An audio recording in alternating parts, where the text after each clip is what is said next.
So hello everyone, we're back again here in Belgium for round 14 of TG1 season 37, and we're just seeing Softy, who's on a flying lap now. So Luca, how's the session been looking so far? It's been looking relatively good, yeah.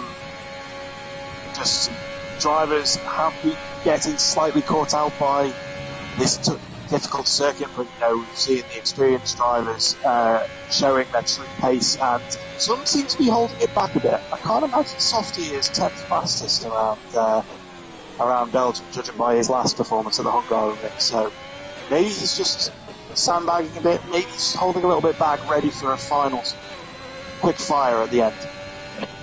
Yeah, so Softy on a flying lap now, coming through Pearson. This is, I'm guessing, his final flying lap of this session, because we've got about, 3 minutes to go, so he's not going to have time to box after this one and go for another flyer. Kai is currently sitting top of the session with a 42.3, which is quicker than last season's pole time of 42.4, but Softy is really flying on this final lap, isn't he? He is, yeah, he seems to be linking it up really well. Let's just see if he can keep linking it up coming into the final section and into the bus stop chicane. Yeah, there's an Alpine on the outside of Blanchimont there, but that's not really going to trouble him. He's going to break into the bus stop once again on this flying lap. Takes a lot of curve on the first one, but manages to keep it all together. Comes across the line any second now, and is he going to go top of the leaderboard? Yes, he does, with a 42 dead. That is a blistering lap time, Luca. That is a fantastic lap. He didn't make the same mistake like he did on his first attempt, where he went quite wide into the second part of the bus stop, but that looked like it was completely linked up, and it's 3/10 quicker than Kaya's attempt here. Yes, it is indeed. As we see, we've got drivers on everyone's on outlaps for their final run, so Softy is basically done for the session now. I think, who's going to challenge him? That is a decent curb stop. We've obviously got Kai, we've got Jack Hickey and Tibos. They're probably the main contenders to challenge him for pole. Yeah, for sure. Softy has put the benchmark down. He has put the he's put the pole nice and high for the other drivers to jump over. And so they've got their work cut out, and they know where they need to aim for here. But whether they can actually achieve that's going to be another question. That is the question indeed. So yeah, Matt Tibos is the first of these drivers to head out on an outlap, followed by Kai and followed by Jack Hickey. It's very crowded actually going down that straight. It seems like everyone's on the same piece of circuit at the moment, Luca. Yeah, this tends to happen, especially as drivers are trying to get the final attempt around the circuit, to get that final tiny bit of track evolution that might be available to them. And we used to see it back in the days in the 2007-2008 era with the McLarens. They were the last to be over the line to try and get that little bit. So I think drivers are just trying to be the last over the line so they know their final kind of benchmark they need to reach and to get that last bit of performance out of the car. Yeah, well, it looks like Kai is going to be the first one of that top four group on a flying lap, followed by Matt Tibos, and then Jack Hickey will be the bottom of lap 4. Meanwhile, we've got drivers like CJH and Jake Davis. Maybe they can propel themselves up into that first 2 rows. But realistically, I think the battle between those 4 drivers up the top, wouldn't you say? Yeah, it's looking likely. I mean, to gain a second, unless there was a big mistake on their first flying attempts, it's not looking likely that they're going to challenge for that top pole position. So yeah, let's see what Kaya, Jack Hickey and Matt Tibos can achieve here. Hopefully a much better race for Matt Tibos coming ahead. Yeah, also someone to watch out for is VRFR Glock, who's at the bottom of the timesheets at the moment. Not set a flying lap yet, but he was last season's pole sitter with a 42.4. So he'll be looking to do something on this flying lap. As you see, the AlphaTauri Kai starting his final run in this session with about 17 seconds to go. So let's see if he can keep it nice and tidy through here. VFR Clock is going to have to pull some more out of the bag from last season, as Softy has hit that 142 flat to achieve pole. This is going to be an exciting end to the qualifying. Yes, it is indeed, as the checkered flag has come out. Wet Lemons, I think, has just missed it actually, unfortunately for him, as he's crossed the finish line, and that's the end of his qualifying session. As we watch Kai running down towards Lecombe's chicane. What's his first sector going to be? It's a 10th up on his previous best. So is that going to be enough to challenge Softy? We'll have to wait and see, Luca. Yeah, so a 10th up still leaves him a 10th behind now, Softy. So if he can gain another 10th or two, he could be challenging for the pole time here. Yeah, he could be indeed, as we see him run through no main corner, heading towards Puon in on his flying lap. Jack Hickey is not too far behind. We've also got VFL Glock, who I've just seen there. So they're all pretty close to each other on the circuit. Oh, Matt Tibos has had a massive shunt. Oh, he's lost it into Beau Rivage. So that's Tibos out, and Kai's had a spin as well. Yeah, Kai's had a spin, Tibos has had a spin, so that's neither of them challenging Softy's time. So it's going to be down to Jack Hickman to try and take the pole position off Softy now. So coming through, he's 2 tenths up on his previous best. So he's having a very good lap, Jack Hickman, but it isn't going to be enough to challenge Softy, that is the real question.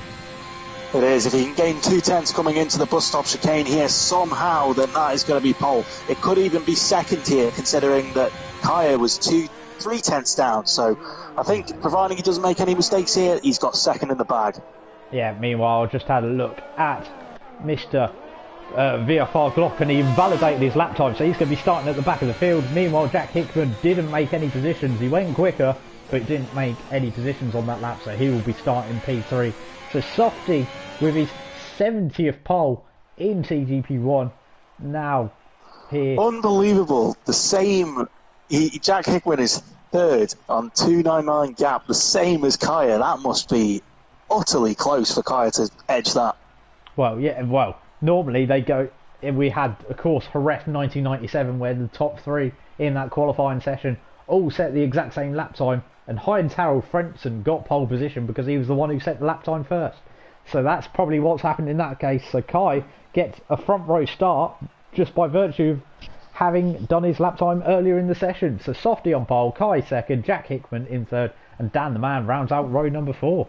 Row number 2 even. This is going to be interesting, and we'll see what tactics they're going to use going into Radion, Eau and Radion, and down the Kemmel Straight in order to try and break that toe going into... I can never remember the name of the chicane. It's the Lecombe chicane. Lecombe. Yeah. So it'll be interesting to see what the drivers are going to do, if there's going to be any early lifting to try and get that ultimate run up the hill. This is going to be a good one. It is indeed. We're going to have 11 laps around the Spa-Francorchamps circuit. It's getting ready to go time here, and it's Spa. So, getting ready for going 11 laps, 7 kilometres round the Ardennes Forest. 2 DRS zones on this circuit, the main straight and the run up to the Lecombe chicane, but they won't be activated until lap number 3 as the lights come on. 3, 4, 5 lights are on here at Spa. And it's lights out and away we go, and it looks like a decent start. CJH just dumped the start, unfortunately, so he's going to have to come and serve a drive through, but Softy keeps the lead. We've lost a bit of wing there as well. Yeah, we have indeed. Jack Hickman, there's wind flying everywhere in the background, but Softy maintains his lead. Jack Hickman in second, taking Kai on the start, and then Dan the Man is in 4th, Cam in 5th, as they all just about make it up through Eau Rouge and Radion. No, they don't, as Wet Lemons has binned it at the top of Eau Rouge. And that is most likely going to be a safety car, no, a virtual safety car. A virtual safety car, and Matt Tibos has just lost his wing as the virtual safety car has been issued completely clean off as drivers were slowing down into Lecombe. So that's going to be an early pit stop for Matt Tibos. What a disaster. Yes, it is a bit of a disaster, and there's a full safety car now, actually. It was a virtual, I think, thanks to Matt Tibos running into the back of someone on the slowdown, it's turned into a full safety car. There's debris everywhere. There's debris all the way down the main straight. There's a car in the wall at the top of Radion, and Matt Tibos' front wing along the Kemmel Straight. So it's turned it into a full safety car, and they can go to the end on the medium, so I expect everyone to pit under this safety car. For sure. We'll see. Is there any teammates who are quite close together that could get held up in the pits here? I think Matt Tibos luckily isn't going to be holding up any teammate of his, because his teammate is currently existing in this race.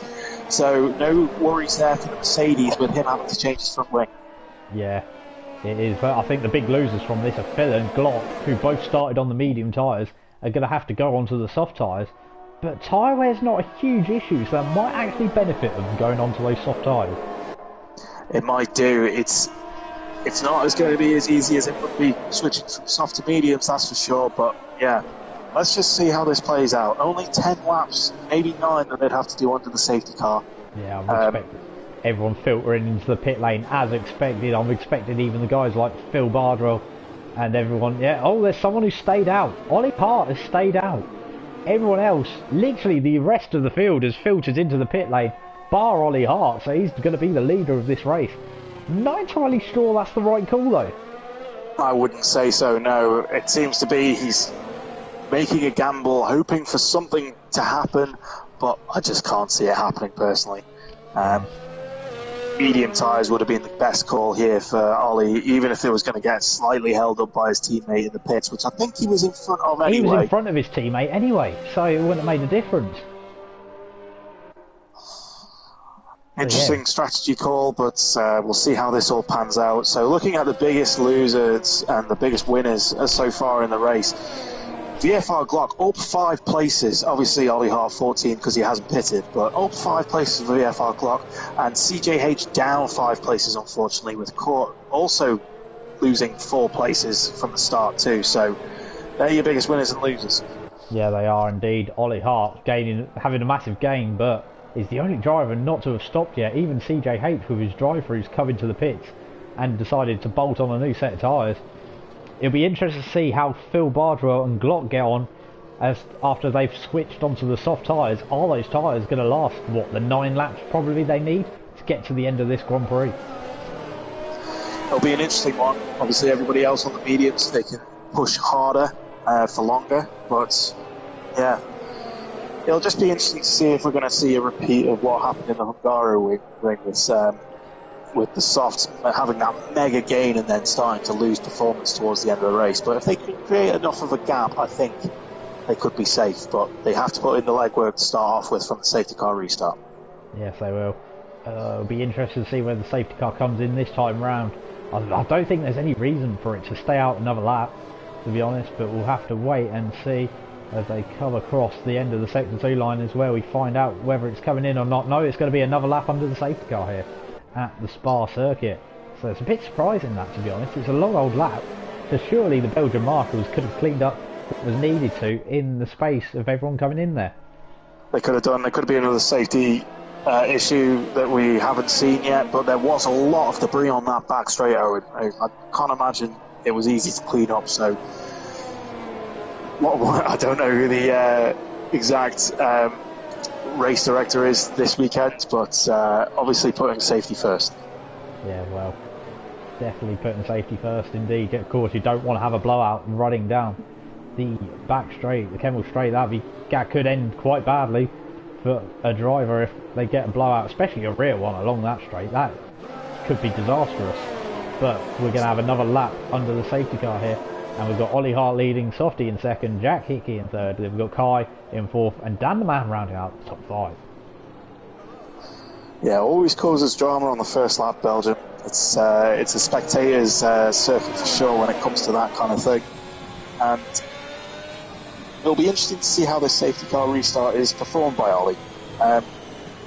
He'll have to get the jump on Softy somehow in order to not get that massive slipstream coming through Rouge and Radion onto the Kemmel straight, because I can imagine Softy has calculated this in his head, how he's going to treat this restart, and he's going to get that slingshot off the final corner through the bus stop as best as he can.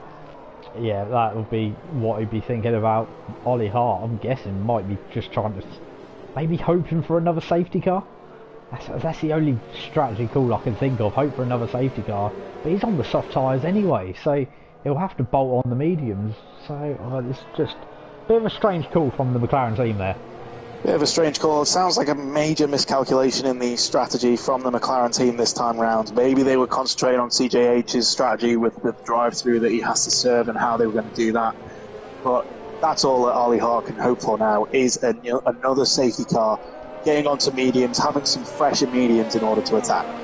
Yeah, I think the McLaren pit strategy crew, they were probably too busy looking at their computer screens and not actually looking what was happening in front of their eyes, unfortunately.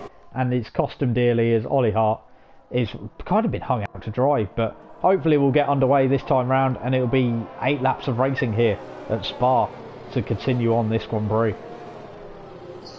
Yeah, for sure. I can't see the safety car staying out for another lap. They must have had more than enough time, unless there's some big safety concern. But I'd have imagined they'd have red flagged the race by now if this was the case. But as it comes over, safety car is in this lap. Yeah, so Ollie Hart is going to be the one controlling the pace of the field at the restart. He's going to have to let that safety car bolt a bit, and he's going to have to back the pack up. Doesn't look like he's backing up the pack too much. If this was me, I'd be backing up way more to try and create that more of that gap. But let's see how he performs this. Yeah, he's not really backing the pack up at all. Actually, you can still see the safety car not too far up the road, so it'll be interesting to see what he does. And now I think he's starting to slowly back the pack up, realising that the safety car hasn't pulled in yet. So Ollie Hart, I think he might be just going for it straight away. Yes, he is. He has just gone straight out of the exit of the bus stop chicane, and we're racing again here at Spa, and no one else was even close to actually looking in the background, and Jack Hickman might be in a little bit of trouble coming down the Kemmel Straight. Yeah, Waste has made up the place. Or he's battling. He's just lost it to JD. But Jack Hickey, yeah, he looks like he's in a bit of trouble. Seems to be trying to find a line through here, but with Caius right on his tail. Yeah, Jack Hickman with Kai all over the back of him. Kai is going to look to the outside. He's going to try and make a move. Jake Davis picked up Felty. Is Softy going to try and go around the outside of Ollie Hart as well? Jack Hickman's just about hold on. Meanwhile, Softy is swept round the outside of Lecombe on the soft tyre shod Ollie Hart, and has taken the lead of this race. So Ollie Hart has already been demoted down to second, and his afternoon is about to get even worse from here. That was a great move by Ollie Hart, by Softy around Ollie Hart. He was late on the brakes going around the outside, and just had confidence in the Haas to be able to stick to the track and stay within the limits. Yes, he was indeed. So we've got Jack Hickey will be the next one to defend against, as we've got Kai down the man, Cam in that train as well, and Roy, I don't think that's far behind Jovial Manatee, is he at all? No, he's 1.6 behind now, with Glock all over the back of him, so he's going to be defending like crazy to try and stop this. I think Glock will get the move done even before the bus stop chicane, which he has. So let's see if Roy can come back and attack here, but this must be the soft runners making their way up the field as they can, trying to take advantage of that soft rubber whilst it still has life in the tyres. Yes, they will be indeed.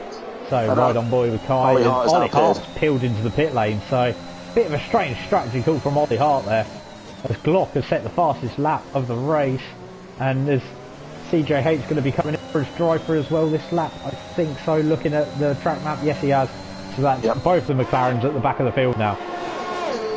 But jump back to Kai. It looks like Kai's got a great run here on Jack Hickey in order to take him. He has indeed. He's got the DRS. I don't think the DRS has actually been enabled yet, so he's on the overtake. He's going to look to the outside, down the Kemmel Straight, into the Lecombe chicane. Is he going to be able to get the move done? No, he isn't. Jack Hickman retains once again. Dan the man is going to be all over the back of him. Is he going to try and make a move? No, couldn't quite have the grip to make a move around the outside of the final part of Lecombe. Bit of a chain reaction there as Dan the man tried to make a move on Kai, had to slow down, and then New Zealand Cam all over the back of Dan the man. So this could be very interesting very quickly, with Glock very quickly coming up the rear. Yeah, well, Glock has just picked up a 3-second time penalty as well, so that's got something else for him to worry about in this Grand Prix. But Glock is flying on those soft tyres. Absolutely, he's extracting as much performance as he can at the moment, as Jack Pearson picks up a 3-second time penalty. No surprise there. But Phil doesn't seem to be switching on the tyres as quickly as Glock is. Maybe he's just trying to save him a bit to get a bit more performance towards the end of the race. Yeah, it's maybe a possibility. Meanwhile, we watch Cam. Oh, it's a spin for Dan! Dan spun it on the exit of the second Stavilo, and he's dropping and plummeting down the field. Meanwhile, Glock is all over the back of Cam now. So we've got two little groups now, thanks to Dan spinning and Glock having to take avoided action there. Unbelievable. Dan was running so well in this race. He's going to have to probably pit for that win, because he's lost a lot of performance. Oh no, is he staying out? He's staying out. Well, he should have pitted there, because Ollie Hart has binned it at the same corner, and it's another safety car in this race, and he's clattered into the back of Jack Pearson. Dan the man has made it into the pit lane. He's made it into the pit lane, so he's managed to recover that very slightly, but I can't imagine that's going to be good for his race. Well, it's not indeed, because he picked up a 5-second penalty for clattering into the back of Jack Pearson as well on the way back to the pit lane. But it's another safety car here at Spa. It's a weekend to forget for Dan the Man, unfortunately. An instance in both races. He's not going to get the points that he was hoping for. But Softy seems to have a grip yet again on this race. He's 2.5 seconds clear of Jack Hickey as it stands, with Jack Hickey having Kai and New Zealand Cam and Glock all over the back of him for that second place position. Yes, he is indeed. So, it'll be interesting to see how the rest of this race pans out. It shouldn't be too long under the safety car, maybe a couple of laps, but by the end of this we could have more laps under safety car surely than we've actually had racing, unfortunately. Yeah, that is unfortunate. It can be the way around Belgium with the way that the circuit can be in its classical format, with lots of places to catch people out, even the most experienced of Dan the Man being caught out round those corners towards the end of the lap. So, yeah, it's definitely one that is a challenge, but it's a good challenge for the drivers too. Is indeed. So, just pounding around behind the Delta now, waiting to catch the back of the safety car. He's currently sitting on the straight between the Source Hairpin and Eau Rouge, waiting for the pack to filter through. CJH still hasn't served his drive-through yet, which is a bit surprising to be honest. It's an interesting one, but one driver that we should keep an eye on here is Phil Bardwell. Phil looks like he was saving his tyres for just this kind of scenario, where we're going to have a sprint to the finish Kai's straight in. after a second restart. I'm sorry to interrupt you, but Kai is pitted under this safety car to go on, I'm guessing, to the soft tyres. I think someone else has peeled in the background as well. I'm not entirely sure who that is, but Kai is definitely pitted. Got Kai, Tibos, Court, Jack Pearson and JD all in the pits, looking to drop to those soft tyres. An interesting, very interesting. I wonder how this will play off into their hands. Well, unlike the circuit that we were last at, the Hungaro Ring, Spa is a circuit you can very much overtake on. You can basically overtake anywhere if you're brave enough. So it's last race it was a bit of a bold call from Cam to pit for the soft tyres, considering how difficult that circuit is to overtake on. This time round, I don't think it's that bold of a call. I think he can make those positions back up and put himself back onto the podium before the end of this race. For sure, I think the top three have something to worry about now, with basically all of the field bar Jovial Manatee and Wace all on the soft tyres. This could get very interesting for that podium. It especially can indeed. Glock, who pitted under the last safety car for those soft tyres, this will help him out on the tyre wear front as well, having those soft tyres not as worn thanks to this safety car. So Glock, with that 3-second time penalty, meanwhile I've got some weird glitching going on as Jack Hickman is inside Softy there. Cody, you make a fantastic game. Yeah, that's one way of putting it. Well, it's EA now, isn't it, these days? As we see, Yeah, true. As we see ourselves pounded around behind the safety car, and we hopefully will get back running this time round after clearing Ollie Hart's strewn car from the exit of the second Stavlo and the front wing that Dan the Man left there as well. Yeah, for sure. I'm hoping for plenty of laps under racing conditions. You don't want to see it on the safety car for too long in order for those soft runners to really get in the mix towards that podium. This restart will be an interesting. Yeah, and we're going to have another lap behind this safety car, so we're going to have to do more filler talk, and I think I'll give you some football updates during this. So, Phil, it's a long old lap behind the safety car. Oh no, safety car is in this lap. I don't need to. That was a very late call for the safety car to come in there. Very late call indeed. And Softy bunching up the pack like we would expect as well. Softy has his own way of restarting these safety cars, unlike Ollie Hart did in the last time. So, yeah, let's see if he can get the jump on the rest of the field. It'll be very interesting to see indeed. We're going to ride on board Jack Hickman so we can see exactly when Softy bolts on this restart.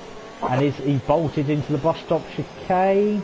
And I think the answer is yes, he bolted before the chicane, and he looks like he's got a very good restart actually. Of all the front lot have got a very strong restart as they head into the La Source Hairpin on lap number 8 of this race.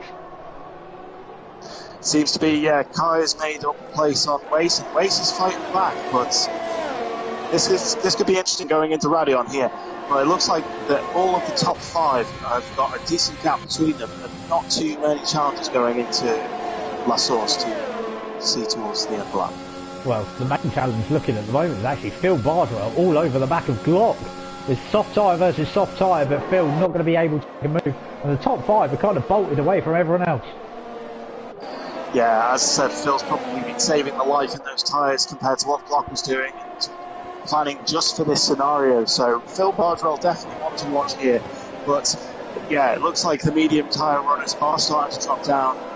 Jovial Manatee is being a big roadblock and just waiting for Kai to overtake him, teammate on teammate here. Yeah, that shouldn't be too difficult for Kai. He's passing his teammate, he's got the position, he's up into P6, and now he can really begin the hunt for a podium place, or maybe even winning this race. He's on the freshest tyres out of everyone, and he's going to be storming up the field. Yeah, we've got a yellow flag in sector 2, and it looks like Core has had a moment. Yeah, he has indeed. Didn't quite catch that, unfortunately. Yeah, I didn't either, as we're right on board with Phil Bardwell. He's quite close to the back of Glock. These are the closest 2 cars on circuit to each other, bar the guys fighting for the lower end of the points, but we need to keep an eye on this top 5, which could end up being a top 6 battle. Yeah, for sure. It looks like Glock has started to close back up to the back of New Zealand camp here, and the soft runners definitely have their work cut out in order to get to this top 3. The top 3 will need to really attack on these old 6-lap tyres now to try and get there, and I think Phil Bardwell and Glock will need to try and extract as much performance as they can in these early stages, as we've got Kai only a second behind Phil Bardwell on those new soft tyres. Meanwhile, Glock is all over the back of Clown. He's got the fresher rubber, he's got the softer rubber as well. He's going to make a move up the inside of the con.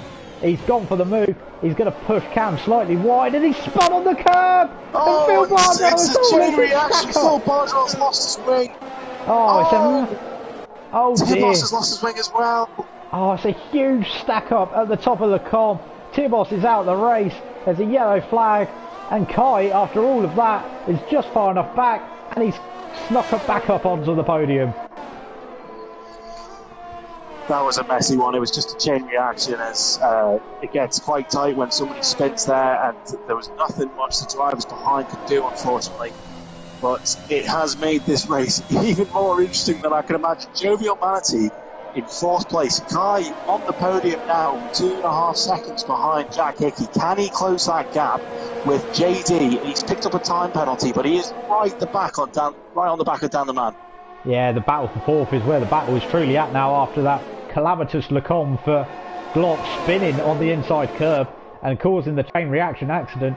Cam had nowhere to go, and neither did Phil Bardwell, and Kai was luckily far enough behind he could just sneak around the outside and say thank you very much, I'm back on the podium. DRS has been enabled, and Dan the Man going slightly wide into the second corner to get that better run on the back of Jovial Manatee. I'd imagine that if he can keep this clean and keep it nice and tight. Oh, he's going for the move into turn 1. And he got the move done. Oh, he's gone very wide. He's made it stick 2-2-3 at that position. Well, I think that might have been a bit of tactical nous there from Jovial Manatee. He's on the medium tyres, but he's going to be right at the back of this train and have the DRS. Is that the plan? Has he got the DRS wide open? Well, I think he has. Yes, he has. Dan the Man's going to be a sitting duck down this train. 3 wide. Yeah, Dan the Man, complete sitting duck. Roy going to be looking up the inside of Jake Davis, not quite be able to get the move done. And like I said, tactical nous there from Jovial Manatee. He fell to the back of the train. He was going to lose positions to the soft tyres anyway, but he's going to make it very difficult for Dan the Man to get in front of him. Something to keep a watch of is that Jack Hickey is now within DRS range on soft cup, so this could get spicy for the win. Yeah, it could get spicy indeed, but meanwhile we've got about a lap and a half to go. Jack Hickey getting closer and closer to the back of the leaders, but Dan the Man is all over the back of Roy. He's going to make a move to the outside of the Fania chicane. No, he isn't. He's not going to quite have the grip to run around the outside. Waves has spun in the background, and that is him dropping down the order, and Court is up into P7 as we see Dan the Man once again all over the back of Jovial Manatee. He's going to have the overtake wide open. He's got the grip on the softer rubber. Is he going to try and make a move up the inside of Blanchimont? These two are quite good mates, so are they going to be able to be courteous with each other as they go through Blanchimont? A little swapper there from Dan the Man. He had to have a little wiggle there, get out of it slightly. He's going to try and go round outside of the bus stop. He's going to try and do the whippity wop, flippity flop. Going to try and get the traction and not quite. And is it Jovial Manatee going to do the same thing he did last lap? Very Charles Leclerc and Max Verstappen. He's going to attempt it, I think. Has it worked? No, Dan the Man's wise to it this time around. So this is going to be two Alpines all over the back of Jovial Manatee. This is probably some porno name in there somewhere, but Alpines and AlphaTauris all over the back of Jovial Manatee. Jovial Manatee is going to be a complete sitting duck, and he's going to get absolutely swamped by the Alpines. But Court's going to have the run, the mega run, down the inside of Lecombe. Is he going to get the move done? They're side by side the Alpines, and Dan the Man just about holds on. Meanwhile, Kai is all over the back of Jack Hickey up the front, and it's the final lap of the race. Court and Dan having very respectful driving there between teammates. We've got a yellow flag in sector 3. Don't know what that's being caused by, as I can't see anybody dropping down the field. It's still Bardwell running very slowly, actually. That's all that is. So don't have to worry about that. But we do have to worry about this battle for second place on the podium. Softy looks like he's going to get his 72nd win in TGP1. But the battle for second place is very much on through the second Stavolo for the final time in this race. Jack Hickey is going to try his best to hold on to this second place. He's going to have Kai in the AlphaTauri on the softer rubber, closing and closing. Is he going to quite have enough? Dan the Man is actually past Jake Davis. I'm not entirely sure what's happened there with Jake Davis, but we've got this battle for second place to keep an eye on. But meanwhile, Softy coming around the bus stop for the final time, wins in TGP1 once again and takes the victory. Jack Hickman comes home second. Kai is in third. Court with a great move. It's up into P4, and Court is snuck it onto P4. Great result for Court. Dan the Man in 5th, Jovial Manatee in 6th, Jake Davis in 7th. Then we've got Jack Pearson with 12-second penalties. Got to come home in P8, but he's probably going to drop to about P9, P10 after all these penalties. So CJH come home in 8th. Waze will come home in 9th, and VRFR Glock, well, he's done that, but he could have had some points there. So that's Glock dropping 4 or 5 points there, and Cam is the last of the finishers as Phil Bardwell finishes a lap down. But that was a very exciting end to the race there, Luca. It was. I didn't see the Lecombe drama ever coming into this race. It was just one of those things that caught everybody by surprise and has pushed more people up to the front. Getting caught up to 4th place. What a result for him. What a race. A great night of racing for sure. Yeah, and Court also been given the game's driver of the day as well for his performance here at the Belgian Grand Prix. But Softy spraying the champagne once again. It's an all too familiar feeling for that man. Spraying it for the 72nd time as a winner in TGP1. As we see Jack Hickman and Kieran joining him on the podium. So a full rundown of the results is now coming up for you once the game has decided to give me the results screen. There it is. So Softy wins once again tonight. It's a double victory for the Haas driver. Jack Hickman comes home in 2nd place. We've got Kai in for Court. Great result for him. Started down in P10 and finishes in 4th. We've got Dan the Man in 5th. Jovial Manatee in 6th. Then Jake Davis in 7th. CJH comes home in P8. Waze in 9th. And Jack Pearson rounding out the top 10. Then we've got Cam in 11th. Glock finishing in 12th. And Phil Bardwell is the last of the finishers in P number 13. Matt Tibos will pick up the last point for being classified as 14th, and Ollie Hart and Wet Lemons are also the other non-finishers. So, Luca, 2 very exciting races in the end here in TGP1, and once again TGP has failed to disappoint. Yeah, as the famous saying goes, anything can happen in TGP, and it tends to happen anyway. It is one of those series that just always creates such great racing, such great drama as well to watch, and is an absolute pleasure to commentate on for my first ever commentary run. What can I say? Softy has shown dominance here. He's shown composure and true raw speed. Really dominated these 2 races tonight, and we've seen some fantastic racing between teammates with the Alpines, and also some great recovery drives as well on top of that. Just a great night of racing in general, Owen. It was indeed. So thank you for joining us. Any takeaways that you have from tonight's races, Luca? It's those classical races that have caused the drama as always, and the drivers who are the most consistent have really stretched their legs with their points haul tonight. I think, Jack Hickey showing strong performances there, along with Cam showing really strong performances too, but anybody challenging Softy for the title must have to back themselves in order to try and get through this, because he looks like a man on a mission to win a title this season.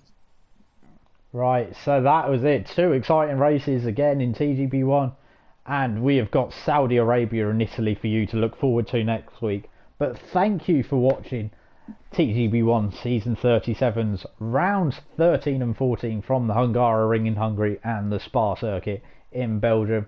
We'll hopefully be able to join you next time from Saudi Arabia and Italy. But thank you for watching, and we will see you on PS4.